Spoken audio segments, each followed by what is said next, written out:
Welcome to Feed Your Faith. Log Church, we are really glad that you tuned in today, and we are praying for you. We are praying about ways that we can minister to you, and we want you to know that we are here for you. If you have not connected to one of our Facebook groups, our Facebook Connect group, I should say, connect with that. Make sure you sign up for that because we really want to make sure that even though we're a distance, that we're not disconnected. So, part 2. Today, I want to talk about feeding your faith. Feeding your faith means that you're doing things that are causing your faith to grow instead of doing things that feed your fear. We are going to look at a story in the Old Testament that is very popular. The nation of Israel had just been freed from the bondage of Egypt. The nation of Israel was told by God through Moses that they were going to get the promised land, a land that was flowing with milk and honey. And the leaders selected 12 people, one person from each of the tribes of the nation of Israel. And these 12 were to go and spy out the land. And God had instructed that they go and look at the fruit. Look for the fruit. Look for something good that's going on in the land. Let's examine this. Now remember, at the time, the nation of Israel was going into a land that was occupied by God's enemies. It was uncertain. It was scary. In fact, the Bible describes some of the nasty looking characters in the land. So they were told to go and grab the fruit, look at the fruit, come back, and they're supposed to take the land. And this is what is told of them, and this is what is told to the leaders, I should say. This is what is the report that is given to the leaders about the land. Let's take a look.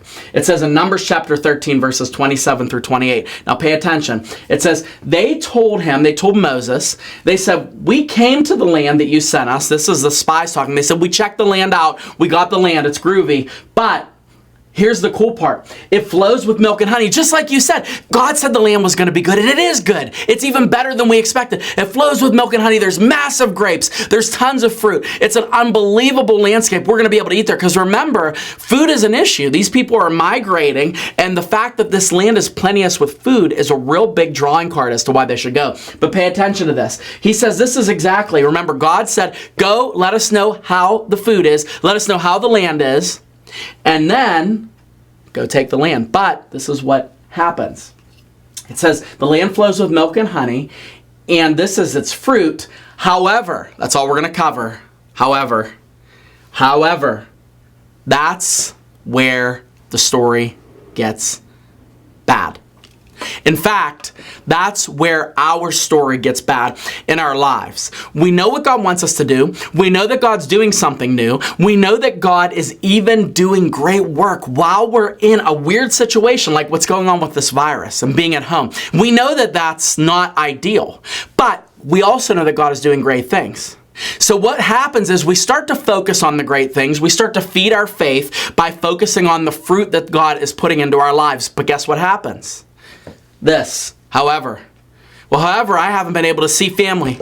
However, I'm sick of being cooped up. However, because I have more time on my hands, I'm kind of starting into this depression. Or on top of that, I'm kind of doing things I shouldn't. I'm looking at things on the internet that I shouldn't. I'm doing things to people that I shouldn't and talking to people in a way that I shouldn't.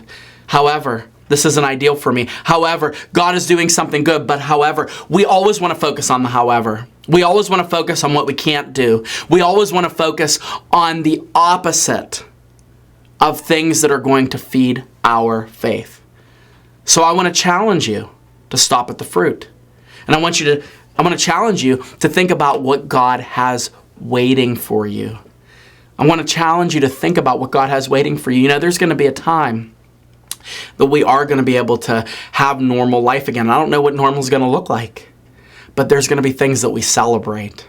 There's going to be a time that the church gets back together again and we have a big, massive service. And we don't know what that's going to look like yet, but boy, oh boy, is it going to be awesome. And there's going to be a time that we can focus on that fruit, where we can all go back to a semblance of normalcy, where we are not constantly bombarded with this virus and what's going on.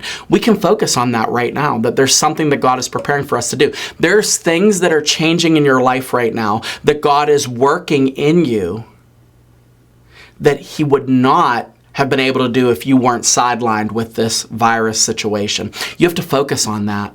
And you have to stay away from however. Yeah, he's doing that. Yeah, it's going to be great when we get there, but however, no. No.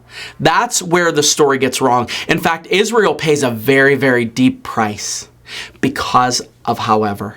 Because they start to describe what the giants look like that inhabit the land. And they start to talk about how dangerous it's going to be to go into the land. And they start to meditate on the dimensions and the size of the enemies of God instead of focusing on the milk and the honey and the giant grapes that are awaiting for them and the nourishment and the sustenance. They don't focus on God's providence. They focus on their fear.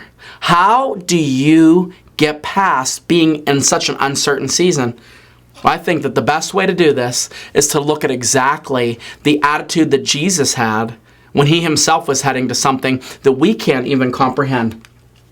The writer of Hebrews gives us insight into what Jesus went through and how he weathered the ability of looking at the cross and knowing that he was going to suffer this horrible, horrible shame. Look with me in Hebrews chapter 12, verse 2. We should look unto Jesus. He says that Jesus is our example. He says he's the founder and the perfecter of our faith, who for the joy that was set before him, now pay attention to that, the joy that was set before him, endured the cross. Now, what does that mean? That means that he wasn't saying, yeah, I'm going to get to be able to do my Father's will. However, I got to go through the cross. No. It says the opposite. It says that he had joy and he endured because of the joy. And he was able to withstand and be obedient because of the joy that was set before him. He despised the shame. And Jesus is our example, because imagine having the horrors of the cross before you and knowing that you're going to face that, knowing that you're going to face that human pain. Imagine that. Jesus shows us how to endure. And right now, I want you to know that Jesus is there with you, and he has already endured the worst suffering that could ever be comprehended, so that you can use him as an example, use him to lean on, make him your everything, so that you can endure in the season, because God is going to bring you joy. He's going to bring you joy. But you don't have to focus on however. You can focus on the joy that comes after what you're going through. There's going to be joy. It's going to happen again. If you are a child of God, no matter what's taking place, it's only going to get better. Do you hear me? It's only going to get better. Why don't you share that today on social media? Why don't you tell someone, you know what? This circumstance is stinky. It's terrible. It's annoying to be so restricted. But we're children of God. We have a great ending. And no matter what happens, you know who holds the key to your future. How do you feed your faith? You focus on the joy. You focus on what God's going to do. You focus on his work right now. That's how you do it. Feed your faith, church. Feed your faith.